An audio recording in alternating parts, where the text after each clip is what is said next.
Hati-hati di jalan, penjahat modus obat bius mengincar pemudik. Kalau ini tadi semua itu buat satu minuman atau berapa minuman, Bang? Satu minuman.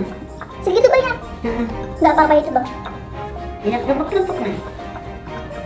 Tapi ya insya Allah nggak dapat meninggal lah, kelompok-kelompokan ya.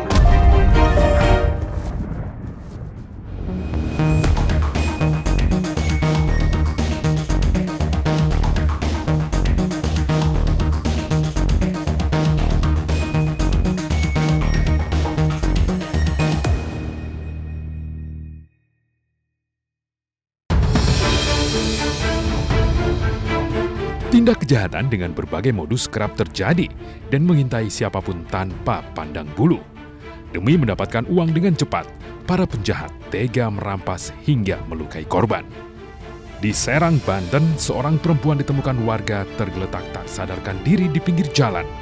Diketahui korban merupakan seorang pemudik yang hendak pulang kampung. Naas, di perjalanan dirinya menjadi korban kejahatan dengan modus pembiusan. Sejumlah barang berharga milik korban pun raib tak bersisa, sementara korban tergeletak tak berdaya.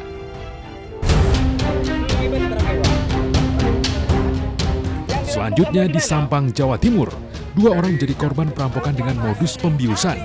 Keduanya ditemukan warga tak sadarkan diri di Semak Belukar. Dari keterangan korban, dirinya mengaku ditodong menggunakan senjata api sebelum dibius oleh pelaku.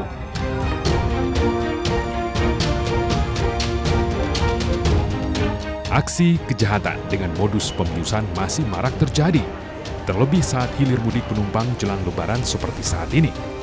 Bandara, stasiun, terminal, hingga tempat keramaian lain menjadi ladang basah para pelaku pembiusan.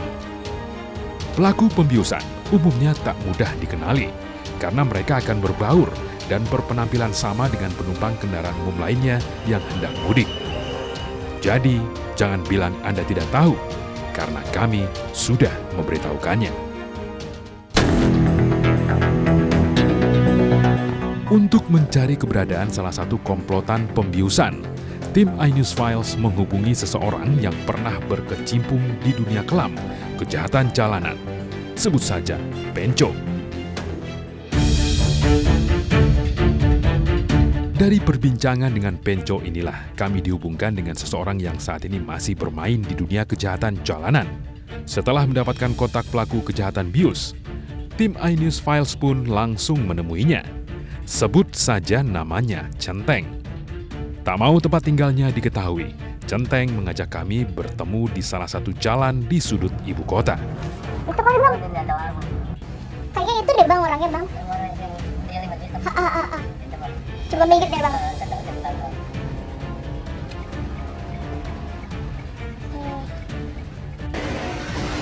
Ya? Iya betul. Iya, Bang, saya temannya Bang. Bang. Oh, yang di... Iya, yang tadi udah dikontak ya, Bang? tadi ada telepon dia. Iya, Bang, jadi kan kita pengen tahu nih bagaimana proses kejahatan bius nih, kan katanya Abang masih aktif. Iya. Jadi kasih tahu Bang Penco untuk kontak Abang. Iya, betul. Jadi biasanya ini aksinya di mana dan kapan, Bang? Ya, di momen-momen menjelang Lebaran, untuk hari-hari raya gini, untuk hari-hari biasa mah, ya kalau udah nggak punya duit sama sekali aja. Terus biasanya apa aja nih, Bang, yang sebelum aksi, Bang, yang dilakukan, Bang? Ya persiapan, persiapannya untuk bahan-bahannya, untuk obat biusnya itu persiapannya itu kan yang utamanya. Berarti beli dulu atau bagaimana nih, Bang? Beli dulu. Kepada kami, Centeng mengaku sudah 1 dekade berkecimpung dalam dunia kejahatan jalanan. Awalnya nggak hanya ke situ, cuman ya karena awalnya saya kerja. Terus saya nganggur. Saya punya banyak teman yang memang belajar dari teman yang memang berprofesi kayak gini sebelum saya, sesudah saya. Jadi saya belajar dari dia, sebagai training dulu, ikut-ikut dulu. Gitu. Ya akhirnya saya merasa nyaman di situ, ya akhirnya sampai sekarang. Dalam melancarkan aksinya, Centeng biasanya membuat sendiri obat bius racikan yang akan diberikan kepada korban. Bang, biasanya kalau untuk buat obat bius itu bahan-bahannya apa aja sih, Bang, yang digunakan? pada obat-obat penenang dicampur Rokos, pokoknya dengan dosis yang lebih tinggi. Tapi kalau untuk yang lebih mantap lagi kasih penyedap rasa. Penyedap rasa buat masak gitu bang? Iya betul, mecin. Mecin? Nah. Oh jadi obat penenang dicampur mecin gitu bang? Nah ini nanti yang akan kita beli apa bang? Kita beli obat penenang yang itu baru selama ini sama kayak itu. Belinya di mana biasanya abang? Ada di apotek. Di apotek?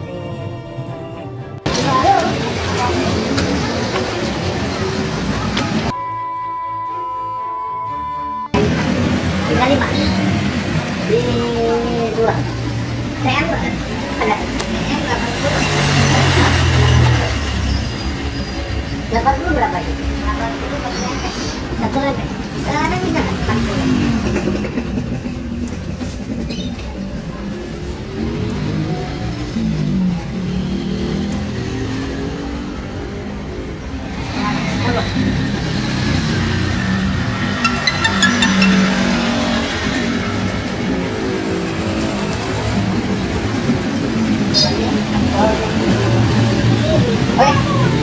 Lagi aja ya. Tiga lima.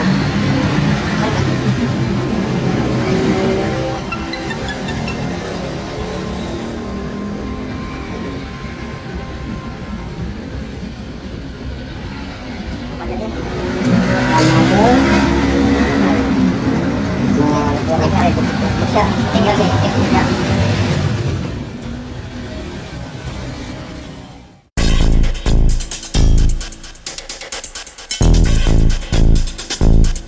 Sejumlah obat penenang yang dibeli Centeng tergolong obat keras dan tidak dijual bebas. Namun nyatanya, obat-obat penenang tersebut dengan mudah dibelinya tanpa disertai resep dokter. Mudah-mudah gampang sih. Bagi saya yang istilahnya notabene kan saya udah pelanggan situ, udah sering beli situ. Orang itu, si penjual itu udah tahu kalau datang saya ke situ pasti yang diminta ini udah tahu.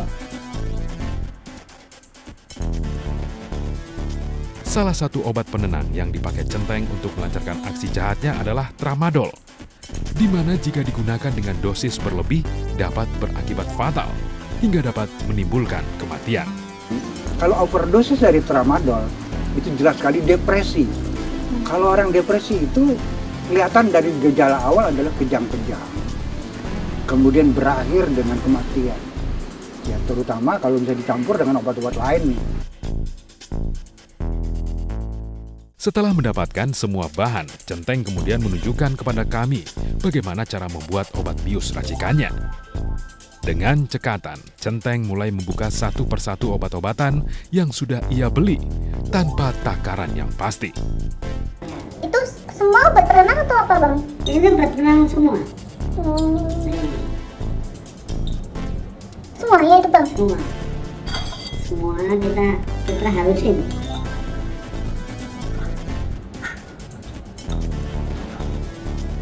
Kalau ini tadi semua itu buat satu minuman atau berapa minuman bang? Satu minuman. Segitu banyak? Nggak apa-apa itu bang? Ya kelepek-kelepek lah. Tapi ya insya Allah nggak dapat meninggal, kelepek-kelepek aja.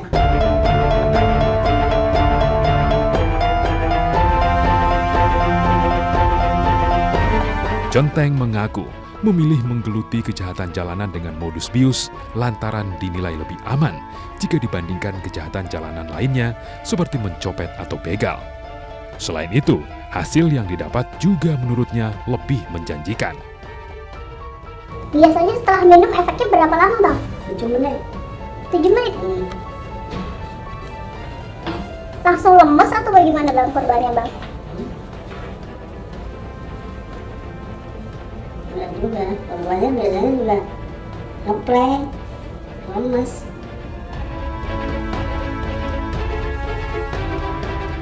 Kami pun semakin penasaran bagaimana cara Centeng meyakinkan korbannya agar mau meminum minuman yang telah dicampur obat bius racikannya ini. Saksikan iNews Files selanjutnya. Ambil semua barang-barang dia yang misalnya yang berharga apa yang gimana, Kalau saya kalau untuk KTP tetap nggak saya ambil. Gitu. Masih ada rasa kasihan dikit aja. Nggak bisa. Jadi kalau udah gitu ya ntar cari apa di rumah makan, apa dia kalau lewat tol di rest area, situ kita turunin. Ya kita kayu.